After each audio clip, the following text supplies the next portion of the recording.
IAS बनने का सपना देख रहे मेरे प्यारे नौजवान साथियों, नमस्कार फ्रेंड्स। आज के मुख्य विषय के अंतर्गत मैं आप सबसे बायजू एक केस स्टडी इस विषय पर बात करूंगा। पहली बात कि मैंने इस विषय को चुना क्यों। पिछले 3-4 दिनों से आप स्पेशली देख रहे होंगे कि बायजूस के बारे में खबरें आ रही हैं, और दुर्भाग्य की बात यह है कि बायजूस के बारे में जो खबरें आ रही हैं वो अच्छी खबरें नहीं हैं। बायजूस कहा जा रहा है कि धीरे धीरे बिल्कुल दिवालिया होने के कगार पर पहुंच गया है। 2022 में बायजू के परिवार की जो संपत्ति लगभग 31,000 करोड़ रुपए की थी, 31,000 करोड़ रुपए की थी, वो घट करके अब 833 करोड़ रुपए की हो गई है केवल 1-1.5 साल के अंदर। ठीक है, तो क्या ऐसा हो गया कि इतनी तेजी से गिरावट आ गई? केवल हम इसी को आधार बना करके केस स्टडी के नाम पर मैं स्टार्टअप के बारे में बातें करने जा रहा हूं कि जो बहुत ही मूलभूत तथ्य हैं इससे जो जुड़े हुए, यानी कि स्टार्टअप से जुड़े हुए। बायजू एक केस स्टडी मैंने कहा, यानी कि बायजू के बहाने अब मैं आपसे स्टार्टअप के बारे में बातें करने जा रहा हूं, क्योंकि ये बहुत इंपॉर्टेंट टॉपिक आपके सीधे सीधे सिलेबस का तो नहीं है, लेकिन अर्थव्यवस्था का तो है। पहली बात कि स्टार्टअप के बारे में आप केवल अनुमान मत लगा लीजिए कि स्टार्टअप यानी कि शुरुआत हो गई। आपको बकायदे सिस्टमेटिक तरीके से स्टार्टअप को समझना चाहिए कि इसकी परिभाषा क्या है, इसकी क्या क्या विशेषताएं होती हैं। ऐसा नहीं कि किसी ने एक दुकान खोल दी, शुरू कर दी तो स्टार्टअप हो गया, नहीं।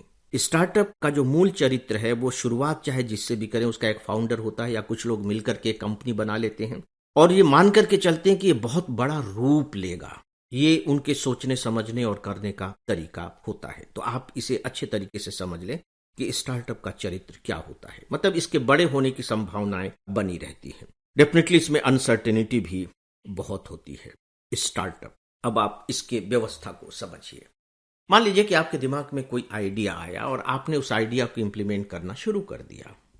ठीक है, कुछ लोगों ने मिलकर के शुरू कर दिया और इस स्टार्टअप में नो डाउट की जो टेक्नोलॉजी है वो बहुत बड़ा रोल प्ले करती है। यदि आपने सोनी टीवी पर ही शायद ये प्रोग्राम आया था शार्क टैंक, देखा हो तो स्टार्टअप के बारे में काफी कुछ चीजें आपको क्लियर हो गई होंगी। अगर ये नहीं देखा हो तो मैं आपको सजेस्ट करूंगा कि आप बाकायदे OTT पर जाकर के शार्क टैंक के 2-4 जो एपिसोड हैं वो देख लीजिए, तो और चीजें आपकी समझ में आ जाएंगी। ये शुरू कर देते हैं, थोड़ी बहुत इनके पास पूंजी होती है और इसके बाद फिर जैसे जैसे इनका काम बढ़ता चला जाता है या इन्हें लगता है कि अपने काम को बढ़ाया जाना चाहिए, तो ये दूसरों से पैसा जुटाना शुरू करते हैं। और ये जो पैसा लेते हैं ये निवेशकों से लेते हैं, लोगों से। बड़ी बड़ी कंपनियां इनको पैसा देती हैं। ठीक है, जब कंपनियां इनको पैसा जब दे देती हैं तो बकायदे वो चाहेंगी कि भाई जिसमें हमने पैसा लगाया है उससे हमको लाभ मिले। ऐसे तो नहीं दे देंगी वो। आप 2 तरीके से पैसा ले सकते हैं। एक तो कह सकते हैं कि भाई हमको ब्याज पर दे दो, दूसरे कह सकते हैं कि आप आकर के पार्टनर बन जाओ, इसके बदले में आप इतने प्रतिशत शेयर ले लो, इतने % के आप पार्टनर बन जाओ, तो वो बन जाते हैं।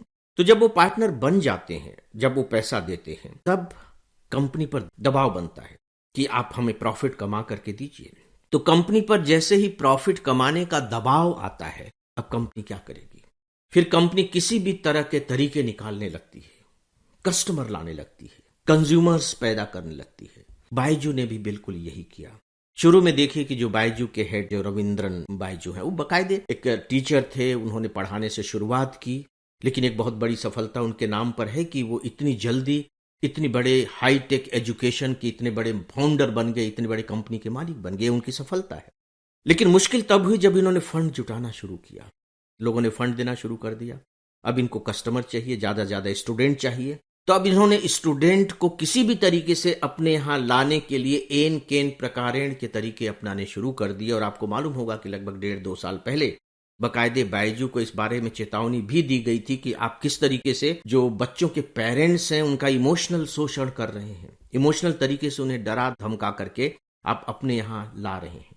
तो जब इनके पास फंड बहुत आ जाता है ना, बहुत जब पैसा आ जाता है, तो ये क्या सोचते हैं? ये सोचते हैं कि सबसे पहले तो एड पर पैसा खर्च करो। अगर विज्ञापन हम खूब करेंगे तो हमारा जो बिजनेस है वो खूब फलेगा फूलेगा, और शुरू कर देते हैं। बायजूस के बारे में देखिए, उन्होंने क्या किया। उन्होंने बकायदे भारतीय क्रिकेट टीम को स्पॉन्सर करना शुरू कर दिया। बड़े बड़े इंटरनेशनल मैच हो रहे हैं और उसमें बायजूस मौजूद हैं, उसका क्या लेना देना। बड़े बड़े जो एक्टर हैं वो इनके एड में बातें कर रहे हैं, इनके कंपनी को प्रमोट कर रहे हैं।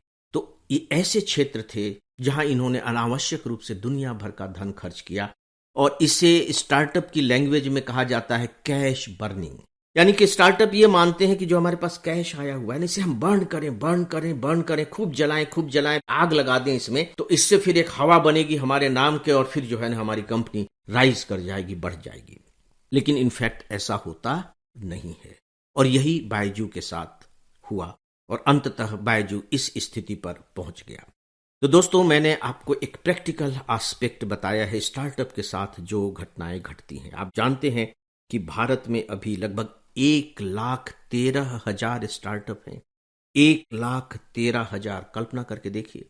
और इसमें से 111 यूनिकॉर्न हैं। यूनिकॉर्न का मतलब ये बहुत बड़ी कंपनी है ना, इनकी जो वैल्यू है वो बहुत ज्यादा है। और इसमें से 80% ऐसे स्टार्टअप होते हैं जो 5 साल का भी जीवन नहीं देख पाते। 25% से अधिक तो 1 साल में ही खत्म हो जाते हैं। तो आपको ये भी जानना चाहिए कि स्टार्टअप के साथ ऐसा क्यों होता है। उसी को स्पष्ट करने के लिए मैंने बायजू का आपको उदाहरण दिया है। उसमें से काफी कुछ तथ्य निकल जाएंगे। ये सब नए लोग होते हैं, अनुभव कुछ होता नहीं है, मार्केट की उतनी अच्छी जानकारी नहीं होती है, एक आइडिया दिमाग में आ गया और बस उसको इम्प्लीमेंट कर देते हैं, मैनेजमेंट ठीक से कर नहीं पाते, खर्चे अपने दुनिया भर के बढ़ा देते हैं और अपना कस्टमर बेस तैयार कर नहीं पाते। तो अंततः नतीजा क्या निकलेगा? नतीजा निकलेगा इसी तरह का जैसा कि बायजू के साथ नतीजा निकल रहा है। दोस्तों, यहां मैं एक बात आपको प्री एग्जामिनेशन के पॉइंट ऑफ व्यू से और बताना चाहूंगा कि ये जो स्टार्टअप होते हैं इन्हें मान्यता देती है हमारा एक विभाग है DPIIT। ये आपको रट जाना चाहिए। DPIIT इंग्लिश में इसका फुल फॉर्म होगा डिपार्टमेंट फॉर, याद रखिए ये फॉर है, ऑफ नहीं है ना, department for promotion of industry and internal trade. मैं हिंदी में बता देता हूं, उद्योग संवर्धन हो गया ना, प्रमोशन ऑफ इंडस्ट्री, उद्योग संवर्धन एवं आंतरिक व्यापार विभाग। ये ministry of commerce and industry का एक डिपार्टमेंट है। तो दोस्तों, फिलहाल बायजू केस स्टडी के बारे में बस इतना ही। अब मैं आपको एक बहुत ही इंटरेस्टिंग खबर के बारे में बताने जा रहा हूं और खबर यह है कि हमारे गुजरात का जो नृत्य है गरबा, उसे यूनेस्को ने विश्व विरासत सूची में शामिल कर लिया है। विश्व विरासत सूची, intangible cultural heritage, short form में इसे हम कहते हैं ICH। और इसके साथ ही अब भारत की इस तरह की सूची में शामिल होने वाले कुल जो कलाएं हैं कह लीजिए वे 15 हो गई हैं। इससे ठीक पहले जो दुर्गा पूजा है उसे विश्व विरासत सूची में शामिल किया गया था। दोस्तों, चूंकि अब सिविल सर्विस प्री में भी प्रश्न पूछने का जो अंदाज है, जो तरीका है, वो थोड़ा सा बदल चुका है, इसलिए मैंने कहा कि इस खबर पर मैं थोड़े से और विस्तार से बातें करना चाहूंगा। जो हमारी दूसरी कलाएं जो सूची में शामिल हैं उनमें से कुछ के नाम मैं आपको बता रहा हूं, ध्यान से सुन लीजिएगा, बस इतना ही पर्याप्त होगा। हमारे यहाँ का योग, जिसे आप सब बोलचाल की भाषा में योगा कहने लगे हैं। वैदिक मंत्रोच्चार, मंत्रोच्चार आप देखिए जो वैदिक परंपराओं से किए जाते हैं उनमें बहुत ही जबरदस्त किस्म का संगीत होता है, बहुत ही रद्मिक वो होते हैं, तो वैदिक मंत्रोच्चार। ठीक इसी तरह से लद्दाख के जो बौद्ध हैं वो भी मंत्रोच्चार करते हैं, उसे भी अलग से शामिल किया गया है। छाऊ नृत्य, ये जो असम का जो नृत्य है छाऊ नृत्य, वो भी बाकायदे विश्व विरासत सूची में शामिल है। हमारे रामलीला, हमारा कुंभ मेला, नवरोज, ये सब भी ICH में शामिल हैं। देखिए, जब कहते हैं ICH इंटेंजिबल, तो उसका मतलब क्या? वो अमूर्त, यानी कि मूर्त नहीं है, वह अमूर्त है। अब आप कहेंगे कि साहब गरबा नृत्य हो रहा है तो हम तो नृत्य होते हुए उसको देख रहे हैं, तो वहां अमूर्त कैसे हुआ? वैसे तो आप रामलीला भी देख रहे हैं, कुंभ मेला भी बाकायदे आपको दिखाई दे रहा है, लेकिन इसके अंदर जो भावनाएं हैं, जो परंपराएं हैं, जो मिथ हैं, वो इंपॉर्टेंट है। आपको गरबा नृत्य करने वाले दिखाई दे रहे हैं। इनफैक्ट जैसे संगीत, संगीत आपको दिखाई नहीं दे रहा, संगीत आपको सुनाई दे रहा है। इनफैक्ट संगीतकार तो दिखाई दे रहा है, गाने वाला भी दिखाई दे रहा है। तो इस अमूर्त कला को कुछ इस रूप में आपको समझना पड़ेगा। तो यह है अमूर्त कलाएं। इसके तहत किन किन तरह की कलाओं को रखा जाता है या किन किन तरह के तथ्यों को रखा जाता है?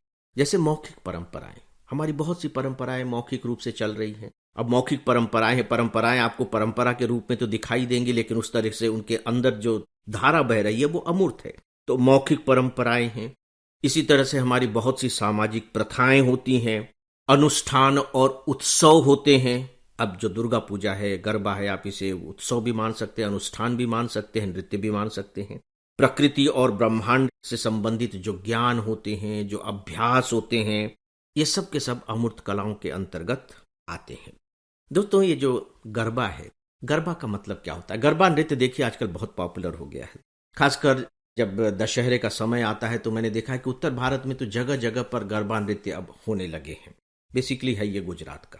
ये जो गरबा शब्द है, ये संस्कृत के गर्भ शब्द से आया है। गर्भ, जहां बच्चा रहता है, 9 माह के बाद वो फिर इस पृथ्वी पर आता है, गर्भ।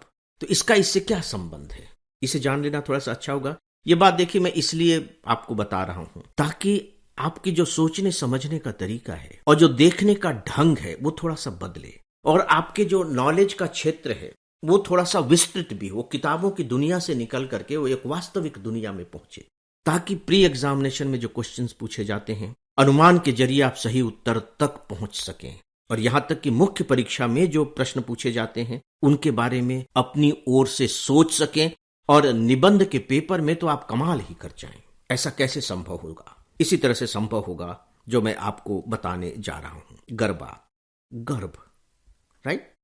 गर्भ में जीवन पलता है। याद रखिए कि जीवन पल रहा है, वहां जीवन का भरण पोषण हो रहा है। गर्भ वो अद्भुत तत्व है, या कह लीजिए स्थान है, या शरीर का अंग है, छोटी मोटी चीज नहीं है।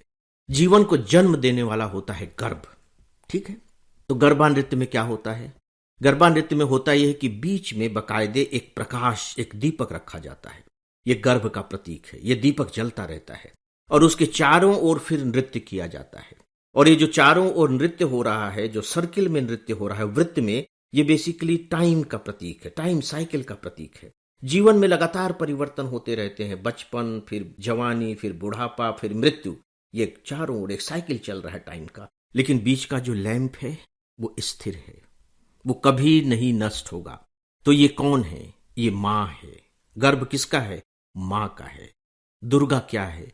मां है, जो कभी भी नष्ट नहीं होंगी। तो बेसिकली गरबा का जो नृत्य होता है वो दुर्गा की आराधना में किया गया नृत्य है। तो मेरी समझ से शायद थोड़ा सा आपको मजा भी इससे आया होगा। और आप देखिए कि मैंने थोड़ी सी बातें बताई हैं, लेकिन इसने अब आपके सोचने समझने के तरीके को जो गरबा के प्रति है उसे डेफिनेटली बदला होगा।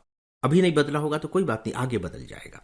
और इसी के साथ ही दोस्तों आज के इस डेली ऑडियो लेक्चर को अब यहीं समाप्त करता हूं। नमस्कार।